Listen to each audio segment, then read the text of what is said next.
I'm here with Ryan, and we're going to talk about this issue that we've discovered recently that actually I just heard about today on these palm trees here. Ryan, why don't you tell me a little bit about what's going on here with these trees? So one of our partner horticulturists that we work with found some date palms on the west side of town about a year ago, and they sent it to a lab. The trees just collapsed, they fell over and just decayed and died.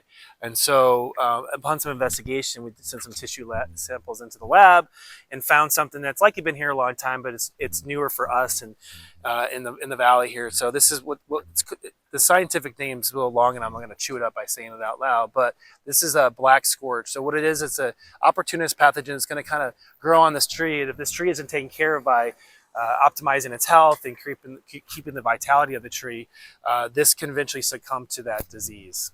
All right, Ryan, if I have this on my tree, how do I get a hold of you? What do I got to do? Sure. So if you've got a date palm in your house, you notice in this black issue that we just pointed out on this tree, and you see some stress in the tree, give us a call. We'll come out and give you an evaluation and build you out a program or protocol to help save your tree and preserve your asset.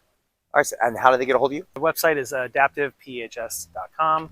Adaptive Plant Health Solutions is an acronym, so adaptivephs.com. Awesome. Thanks so much, Ryan. All right, thank you.